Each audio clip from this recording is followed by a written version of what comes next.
Barıгызга да көп сәламнәр. Каналыма хош килдегез. Ефект укыма дип аталган хикәямнең 3нче бүлеген укыйм. Рәхим итеп тыңлагыз.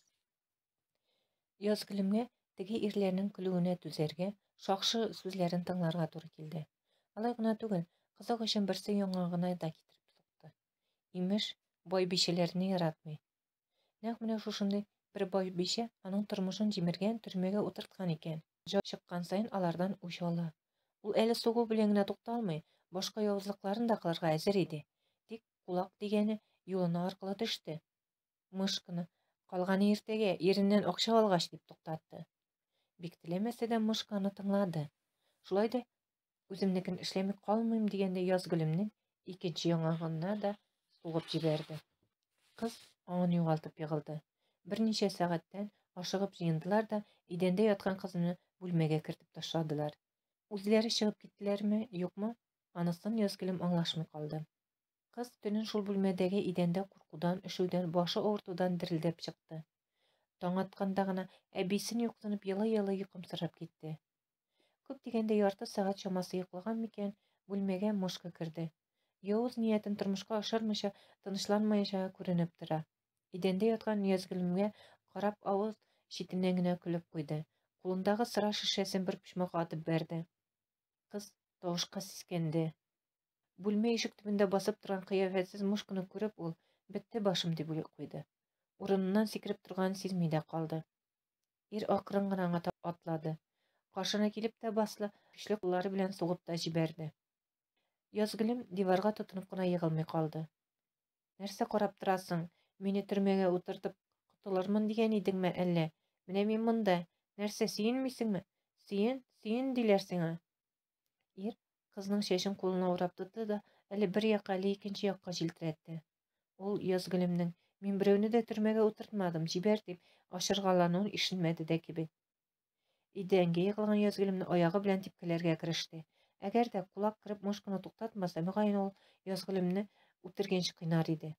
Ачуыннан, үч алу теләгеннән үз-үзен белештермәс дәрәҗәгә җиткән һәм эчеп зиһене томаланган Мышкага Язгөлем чыннан да элеккеге хатыны булып тоелды. Кулак аны мәҗбүри өстерәп диярлек бүлмәдән алып чыкты. Язгөлем бу вакытта аңын югалткан иде. Кулак Мышканы беренче катка алып төшеп, кулына аракы тоттырды. Дурак, акчасыз да башсыз да калдырасың бит.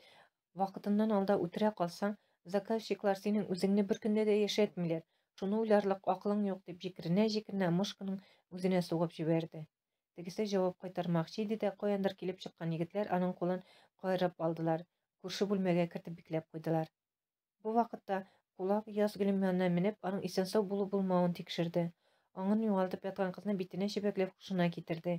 Көчкә күзләрен ачкан Язгөлемнең битенә өстенә ниндидер куртка япты да каядыр ашыкты.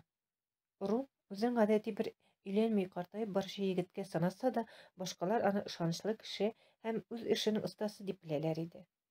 Ул милициядә эшләгәндә дә маҗараларга еш тарыды. Әмма һәркайсына тиешле нуктада куя белде.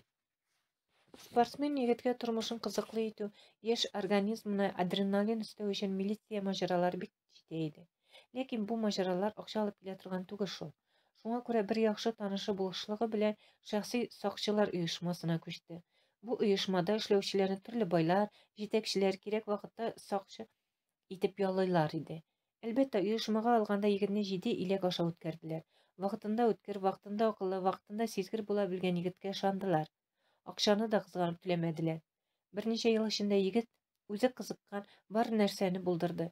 Шәһәр читендә 2 катлы йорт, кала үзәгендә фатир, машина, тик Урумның күңеленә һаман нидер җитмәгән кебек тоелды. Ул үзен Төркиядән килүче дипломатны сакларга тиешлеген берничә көн кала гына белде. Аны кунакны Мәскәүгә барып каршы алуда йөкләнгән иде. Ул һич кенә дә дипломат дигәннәре балачак дусты Хатип булыр дип өметләнмәде. Бу хакта башына да китереп карамады. Бер-берсен күргәч әле ышанмый тордылар. Әмма яхшылап хәл белешергә дә өлгерми калдылар. Хатипка хатынын урлаулары турында, качырулары турында әйттеләр. Рун аңа тиз арада яшерен рәвештә Казанга кайтырга булышты. Егет кунакханәдәге хезмәткәрдән кызының лимузин машинасына утырып китүен белде. Аннары аңа әлеге лимузинның бары тик прокат машинасы булуын ачыклауы кыен түгел иде. Шуннан ул сакчылар оешмасында берничә дусты ярдәмендә бер тәүлек узганчы лимузинның төнлә кая баруын белде. Иреннәре өшүдән күгәргән, күз төпләре шешенгән кызны алар башта үле дип уйладылар. Урын йөгереп барып аның пулсын капшады, бу кадәр дә тавыш-тынсыз йоклар икән кеше. Язгөлем аның тавышына куркып уянып китте. Каршында бу бөтенләй башка егетләр басып торганын күреп, тагы да куркуга калды. Мышкы кебек үк алар ташланырлар дип көтте. Рун кызга сүзеп кенә бер карап алды да, "Кем син? Исемең ничек?" дип сорады. Язгөлем аңа йүнле башлы аңлаешлы итеп берни дә әйтә алмады. Шуннан соң Рун аны бераз тынычландырды. Инде куркыныч янамавын аңлатты.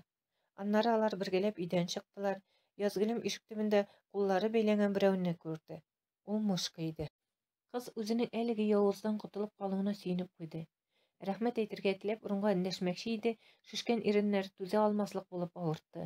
Теле дә әйләнмәде. Сүзе бүленеп калды. Җиргә нык басып атлаган, бер җилкәсе аз гына төшеп торган егет артыннан сүзсез генә атлаудан башка чара калмады. Ләкин берничә адым атлауга төптән киселгән агач төсле ауды. Рун хәлсезләнгән, тәне авыртуга сызланган кызны җиңел генә күтәреп алды да машинасына таба юнәлде. Кызны ул үз фатирына алып кайтты. Әле күп нәрсә ачыкланып бетмәде. Бу кыз йомгакны сүтәргә менә дигән этәргеч булып. Ләкин каты кыйналган кызны өйдә тоту үзе бер юләр уй булып чыкты. Аңар ашыгыч медицина ярдәме кирәклеген нишләптер баштан ук чамаламады. Язгөлем аңына хастаханә палатасында бер көннән соң гына килде. Ул башта үзенең кайда икәнен аңлаша алмады. Янына шәфкать туташы килеп баскач кына хастаханәдә булуы башына кереп китте. Фәридә ханым, сез мине күрәсезме? Хәлегез ничек? Хәзер мин табибка эндәшәм, бер секунд. Шәфкать туташы аңа Фәридә дип эндәште. Тик нигә? Ул бит Фәридә түгел. Нигә һаман аны башка берәү белән бутыйлар? Тукта, ул бит үзе риза булды моңа. Үзе иң беренче тапкыр Фәридә дип эндәшүләренә каршы килә алмады. Имеш байларча лимузинга утырып театрга бара. Имеш байлар тормышын татып карый. Менә барды театрга, бик шәп театр әзерләп куйганнар аңа. Аздан гына исән калды. Үзе бер могҗиза. Кемнәргәдер кирәге чыкты һәм коткардылар әле. Алар кемнәр иде соң? Теге аңа беренче ярдәм күрсәткән ягымлы егет кем булды икән? Ул бит моны да белми. Инде хастаханәдә ята. Әбисе оныгының шушы хәлләргә тарыганын белсә, тереләй күргә керәчәк бит. Эх. Мышка бандасы шәһәрдә иң текәләрдән саналмый. Алар моңа кадәр дә бай эшкуар ирләрнең гадәттә акча кысу өчен хатыннарын, сөеркеләрен урлап китү белән шөгыльләнгәннәр. Мышка төрмәдә утырган. Кайберәүләр әйтүенә караганда, аны төрмәгә бик бай бер ханым утырткан. Имештер, Мышка аның сөеркәсе булган һәм көннәрдән бер көне башка бер чибәркәй өчен аны ташлаган. Әлбәттә, бу теге бай ханымга охшамаган һәм Мышканың ниндидер кырын эшләре хакында тиешле урынга җиткергән. Мышка наркотиклар сату белән шөгыльләнгән булган. Димәк, ул миннән дә акча кысмакчы. Шулайдыр да. Ләкин Мышка беркайчан да җитәкче урынында эшләүчеләр белән бәйләнмәгән. Рун сүзен әйтеп бетерә алмады Хатыйп. Аларны кемдер яллаган дип әйтмәкче буласың, дип сикереп торды. Әмма мин аңламыйм. Ни өчен? Минем бит монда бернинди дә дошманым юк. Димәк бар. Син дошман дип санамасаң да, кемдер сине дошман күрә. Бандитлар кулына төшкән кыз безнең ачкыч. Аңына килсә, бәлки чыннан да булышыр иде ул. Мескен күрмәгәнен күргән инде. Шул вакыт бүлмәгә Фәридә килеп керде. Аның йөзеннән алдагы көндәге Казанга кайту шатлыгының изе дә калмаган иде. Хатыйп хатыны каршына килеп басты да, аның кәефен күтәрергә теләп, Фәридәм, борчылма ул хәтле. Барысы да тәртиптә диде. Ничек инде тәртиптә? Яңа гына хастаханәгә шалтыраттым. Кыз аңына килгән, әмма аның хәле һаман авыр. Үлән итә калса ничек яшәрмен? Мин бит аның урынында булырга тиеш идем. Фәридә урынга игътибар итеп тормыйча елап җибәрде. Хатип кеше алдында елауны бөтенләй күрә алмаган хатынының менә шушылай җибеп төшүеннән бер мәлгә югалып калды. Ул хәтле бетерешмә әле, җаным. Иң яхшы табиблар карый. Көне-төне табиблар күзәтүе астында. Аңына килгән, бу бит әле терелә дигән сүз түгел. Хатип хатынын кочаклап алды, юатып чәчләреннән сыйпады. Фәридә ире кочагында бераз тынычлангандай булды. Аннары бер читтә басып торган урыннан гафу үтенде дә башка бүлмәгә чыгып китте. Тынлыкны Рун бүлде. Аңына килгән, миңа тизрәк аны күрергә кирәк. Кара аны, дуска, зинһар сак бул. Кызны куркытма, кыерсытма. Минем аны кыерсытырга җыенганым юк, хастаханәгә барып хәлен белеп кайтам. Хатип белән алар берничә сәгатьтән соң телефоннан шалтыратышырга сөйләшеп аерылыштылар. Урын палатага кергәндә Язгөлемнең күзләре йомык иде. Юрганы идәнгә шулып төшкән, үгәргән урыннары шәйләнә. Система куелмаган кулы кровать читенә асылынып төшкән. Егет кызны кызганып куйды. Шул ук вакытта ул нәфис аякларының матурлыгына игътибар итми калмады. Аннары йомык күзләренең акрын гына ачылуын күреп әлләнишләп китте. Гипнозланган төсле кызның күзләреннән күзен ала алмый торды да, уялгандай тизрәк читкә карарга ашыкты. Язгөлемнең исә күз кабагын күтәрерлек тә хәле юк иде. Шуңа күзләрен кире йомды. Урун кыз күзләрен йомудан шулкадәр курыкты ки, атылып диярлек ятак янына килеп җитте һәм система куелмаган кулы үз очына кысуын сизми дә калды. Язгөлем кабат күзләрен ачты. Кечкә телен әйләндереп, "Сез кем?" дип сорады. "Мин Урун. Исегездәме, мин сезгә булышырга тырышкан идем." "Хәтерлим. Сезнең исемегез ничек?" Язгөлем мондай сорауны көтмәгән иде. Ни дияргә белмәде. Егет аның җавабын көтмичә сүзен дәвам итте. "Сезне Фәридә исемле ханым белән бутаганнар. Монда да Фәридә дип беләләр. Ышаныгыз, мин сезгә бернинди дә начарлык теләмим.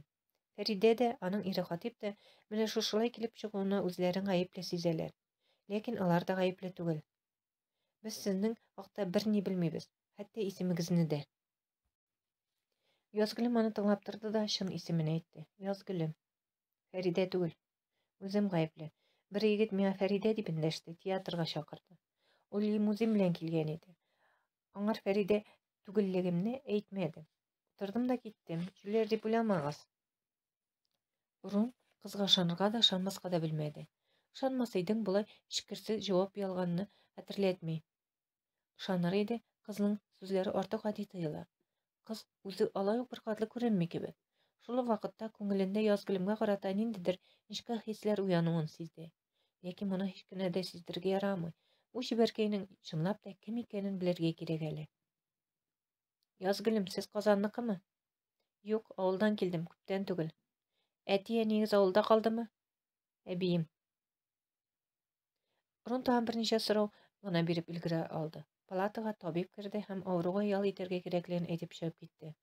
Палатадан чыкканда инде ул Язгөлемнең очраклы корбан гына булуын яхшы аңлаган иде. Шулай ук Язгөлемнең үзен урлаучылар турында да бернинди мәгълүматы юклыкка 100% ышанды. Кыз аңына килү бандитларның нәкъ менә Фәридәне ни өчен урлауларын ачыкларга кечкенә генә бер этәргеч бирер дигән өмет акланмады. Әмма ул моңа әллә ни борчылмады да кебек. Чөнки кыз белән танышудан күңеле канатланган иде. Егет кинәт барган җиреннән туктап калды да үз-үзенә: "Урун, очма. Очарга иртәрәк әле." Әле берни дә ачыкланмады. Аннары янә хастаханә сукмагы буйлап китеп барды.